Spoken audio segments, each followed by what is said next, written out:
जय हिंद दोस्तों, मैं सेबी पंजीकृत सलाहकार नहीं हूँ। यह वीडियो केवल शैक्षिक और सूचनात्मक उद्देश्य के लिए बनाई गई है। बात करेंगे ओला इलेक्ट्रिक लिमिटेड के बारे में। 41 रुपये पे शेयर ट्रेड कर रहा है। कल कंपनी का रिजल्ट आया था। अभी भी लॉन्ग टर्म के एसएम की स्टेज 1 में पड़ा हुआ है और अब सोमवार को इसके रिजल्ट पे मार्केट रिएक्ट करेगा।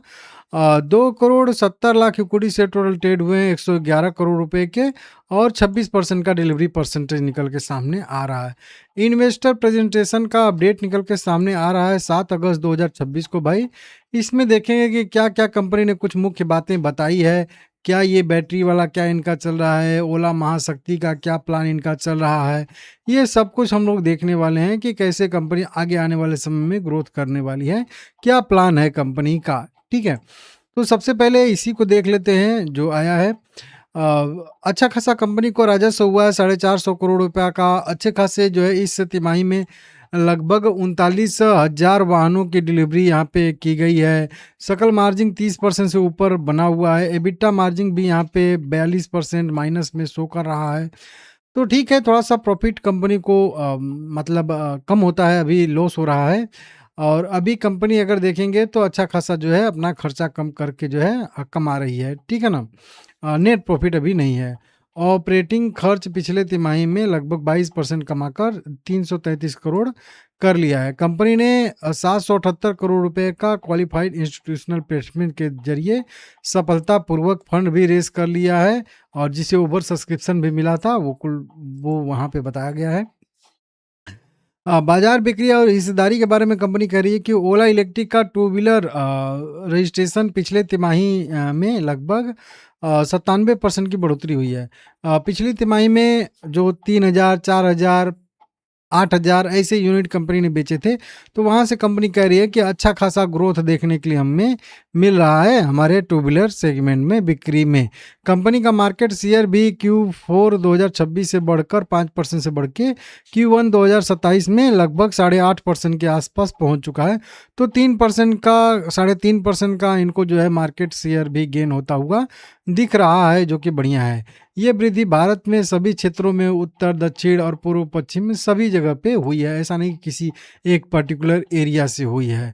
नए सेल और सेल व्यवसाय जो अभी मैं दिखा भी रहा था, रोड स्टार इनकी बाइक जो है वो उसकी डिलीवरी अच्छी खासी पिछली तिमाही में देखने के लिए मिली है। 67% की वृद्धि हुई है। सेल मैन्युफैक्चरिंग कंपनी 6 गीगावाट का लगा रही है, वो सितंबर तक ऑपरेशनल हो जाएगा। मतलब सितंबर तक 6 गीगावाट जो इनकी फैक्ट्री है वहाँ से जो है बैटरी का भी मैन्युफैक्चरिंग शुरू हो जाएगा, बैटरी बनना शुरू हो जाएगी। वहीं पे ऊर्जा भंडारण मतलब ओला शक्ति जो पहले से ही घरेलू और वाणिज्यिक उपयोग के लिए है, उसको कंपनी लॉन्च कर चुकी है 2-3 वेरिएंट में।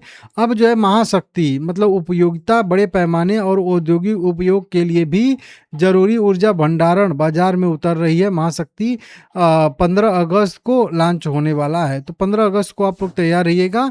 जब भी लॉन्च होगा, जो भी अपडेट निकल के सामने आएगा पीडीएफ, वो मैं आप लोगों को बताऊंगा कि क्या है कैसे है। प्रौद्योगिकी आरी में भी कंपनी ने अच्छा खासा पंजीकरण किया है, बिक्री किया है, सेल्स बेहतर, एआई का इस्तेमाल करके सब कुछ मैनेज कर रही है इस तरीके से। ठीक है ना, एआई के नेतृत्व वाली कॉलिंग में भी कंपनी के अपॉइंटमेंट रूपांतरण में 47% की और बिक्री रूपांतरण में 17% का इजाफा हुआ। तो इस तरीके से कई सारा कंपनी ने अपडेट दिया है। वहीं पे एक यहाँ पे भी रिजल्ट का आउटकम चलिए तो है, एक किसी इन्होंने अपना ट्रस्टी वस्टी को किसी को हटा दिया है। कौन है, तो पुराने जो ट्रस्टी थे श्री अमित आंचल को ट्रस्ट के ट्रस्टी के पद से हटा दिया गया है। नए ट्रस्टी आने वाले हैं। नीरज कुमार पोपटलाल जैन को नया ट्रस्टी नियुक्त किया गया है। तो ये भी देख लीजिएगा, एक रिजिग्नेशन या ट्रस्टी को हटाया गया है, नियुक्त किया गया है, इसका भी असर मार्केट पे पड़ता है। कोई अच्छे व्यक्ति को अगर हटा दिए होंगे तो दिक्कत भी कर जाएगा कल। क्यूआईपी या आईपीओ कह लीजिए के जरिए से जो भी कंपनी ने पैसा रेस किया था, फंड रेस किया था, उस पे ये मॉनिटरिंग रिपोर्ट आई है। इकरा की देखिए रिपोर्ट आई है जो कंपनी ने फंड रेज़ किया था सब आईपीओ के ज़रिए 2 अगस्त 2024 और 6 अगस्त 2026, मतलब 2 साल हो गया कंपनी को लिस्ट हुए।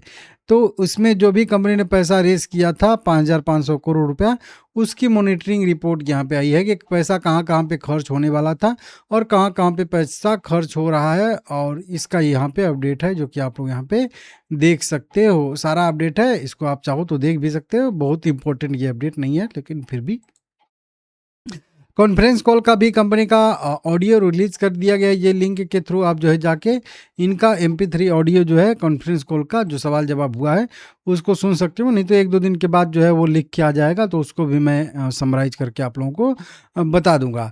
रिजल्ट ठीक ठाक आया है। 336 करोड़ रुपए का कंपनी को अभी भी लॉस हो रहा है।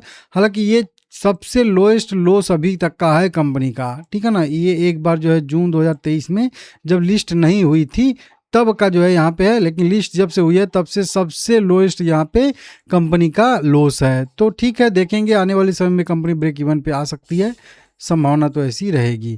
तो देख लीजिएगा चार्ट पे भी अगर ओला इलेक्ट्रिक को देखेंगे तो बेहतर है, बढ़िया पोजीशनिंग में है। 41-42 रुपये पे सस्टेन कर रहा है। 50 डे में मूविंग एवरेज भी यहाँ पे है।